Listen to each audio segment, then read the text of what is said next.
Y'all already know what it is.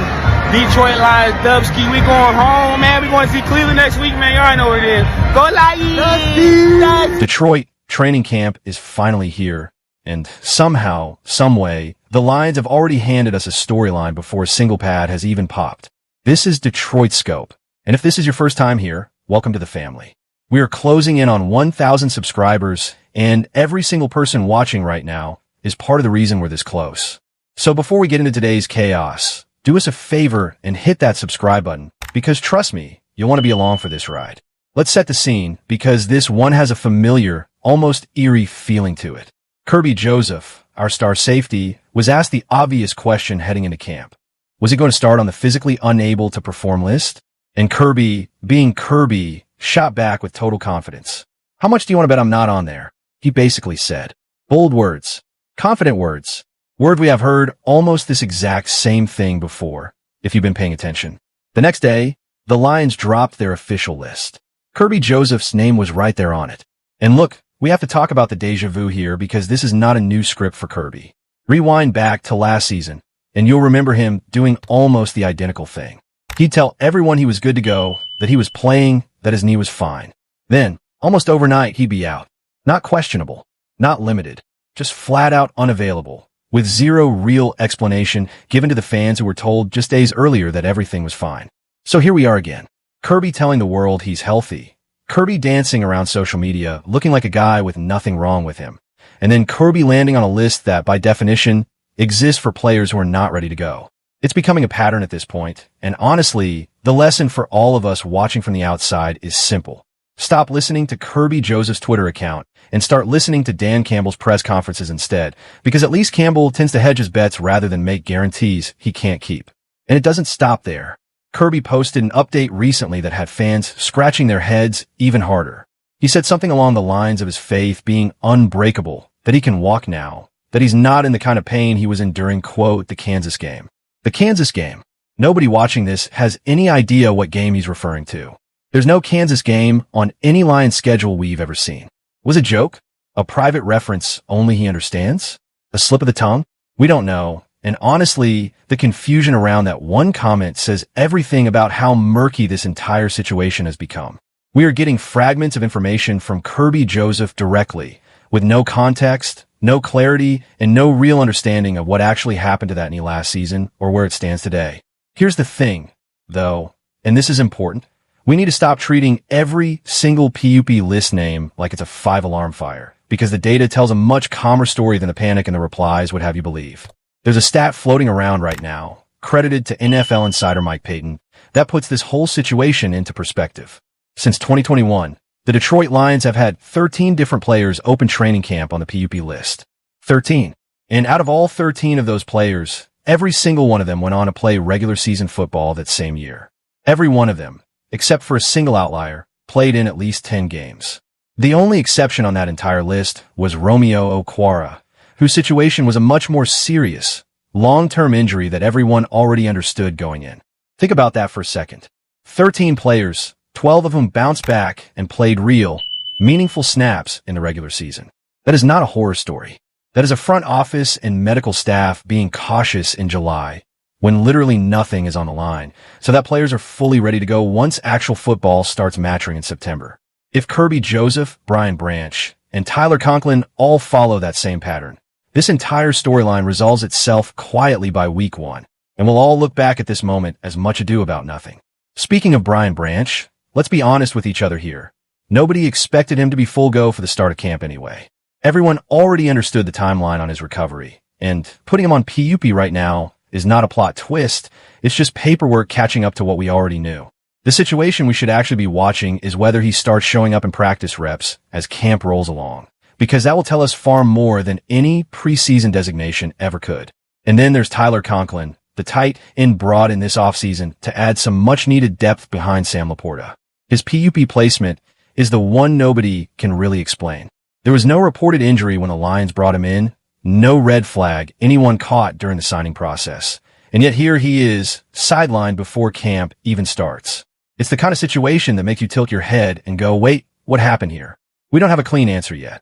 And if Detroit Scope had to guess, we'd say this is more likely a minor precaution than anything serious. but we'll be watching closely to see if he's cleared quickly or if this turns into a longer absence. Now let's pivot away from the PUP list drama for a bit, because there's a lot more happening across this roster that deserves just as much attention, starting with a quarterback battle that's quietly become more interesting than anyone expected. Everyone assumed the backup quarterback job behind Jared Goff was locked up for Teddy Bridgewater the moment he signed. Bridgewater brings the resume, the veteran presence, the locker room trust that comes from having started games all over the league for over a decade. He could do a little bit of everything, and that kind of steady, been there, done that presence is exactly what a contending team wants insurance behind their franchise quarterback. At running back, things are about as settled as it gets. Jahmyr Gibbs remains the engine of this offense. Isaiah Pacheco adds a physical, downhill dimension the Lions haven't always had in their backfield, and Zonovan Knight rounds out a room that is speed, power, and depth all working together. Not much drama here, and honestly, that's a good thing. Every team needs at least one position group where the answer is simply, yeah, we're set. Wide receiver, though, is where this roster starts to feel genuinely stacked in a way Lions fans have been dreaming about for years. Isaac Taslaw gives this offense something it's been chasing for a long time, a legitimate big-bodied X-receiver who can win contested catches and stretch the field vertically. Detroit has tried to manufacture that role through trades, through free agency, through mid-round draft flyers, and it never quite clicked the way the front office hoped. Taslaw slotting into that role, alongside Josh Reynolds providing steady, reliable snaps, finally gives this receiver room the complete look it's been missing. Add in Amon-Ra St. Brown, one of the most consistent route runners in the entire league despite being one of the smaller receivers on any given field, and Jameson Williams, the home run threat who can turn a 5-yard slant into a 60-yard touchdown in the blink of an eye, and Greg Dortch rounding things out with underrated depth, and you've got a receiver room that checks every box a modern NFL offense could ask for. Now let's get into the tight end room, because this is where Tyler Conklin's mystery PUP placement actually starts to matter more than it might seem on the surface. Sam Laporta is the clear starter and one of the better young tight ends of football. Brock Wright provides steady blocking and reliable hands at a pinch, and Conklin was brought in specifically to add pass-catching depth behind Laporta. If Conklin's absence lingers deeper into camp, that depth chart suddenly looks a lot thinner than the Lions were hoping for heading into the season. Now let's talk offensive line, because this might be the single biggest quiet upgrade on the entire roster compared to a season ago, and it deserves way more attention than it's getting right now. Remember last year, when veteran center Frank Ragnow's retirement caught everyone off guard right in the middle of the offseason? Suddenly, a team that thought it had rock-solid depth at center found itself scrambling, with a backup getting thrust into a starting role nobody planned for. It wasn't a disaster, but it also wasn't the kind of stability a contending offensive line wants heading into a pressure-packed season. This year feels completely different. Tate Ratledge, Cade Mazik, Christian Mahogany, Miles Frazier, and Ben Barch give this offensive line an interior group that looks deep, experienced, and battle-tested in a way last year's group simply wasn't. Mazik gives you a legitimate starting center with a genuine backup sitting right behind him, instead of a backup being forced into the fire unexpectedly. The guard spots look settled, competitive, and full of players who have actually proven something at the NFL level already. This is the kind of quiet, unsexy improvement that doesn't generate headlines in July, but absolutely shows up on Sundays in November and December. And now, let's get into the storyline that deserves the most attention today, because it's been sitting quietly in the background of this roster for 2 years now, and it might finally be reaching its breaking point. Giovanni Manu.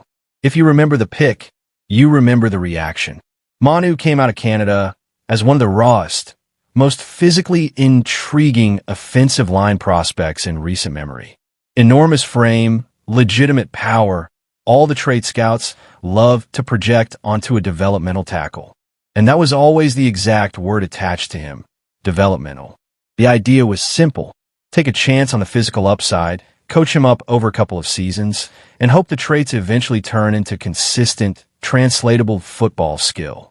Here's the uncomfortable truth about that plan, though. Developmental offensive tackle projects are one of the hardest bets in the entire NFL draft to actually cash in on. You're not just hoping a guy gets stronger or faster.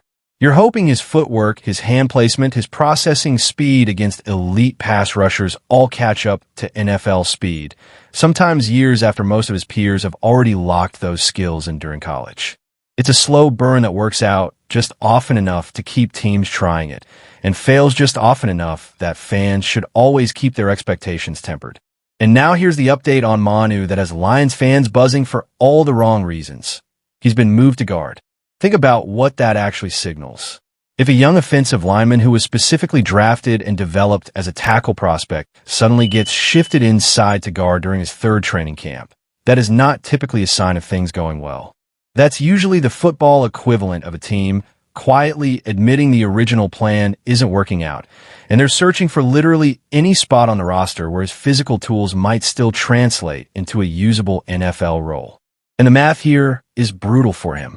The Lions currently look set to carry 3 tackles on this roster. Their 2 starters, plus Larry Borom as a steady, dependable swing tackle who can capably fill in at either spot if needed. If Manu can't win a tackle job outright, and the team is only planning to keep 3 total, he's already squeezed out of that room entirely before we even get to the interior. So does he slide in at guard instead? Take a hard look at that group we just talked about.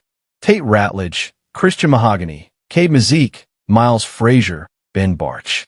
That's not a thin, vulnerable group he can sneak past. That's a deep, proven, healthy interior line that looks significantly better than it did a year ago. For Manu to leapfrog any of those names this late in the process, after multiple years of development that haven't shown up on the field yet, would be a genuine surprise at this point. Put simply, unless the Lions decide to carry 4 full tackles on this roster, which would be a departure from the norm, Giovanni Manu is running out of runway fast. And to be clear, this isn't some indictment of Brad Holmes as a talent evaluator. His draft track record across the rest of this roster speaks for itself.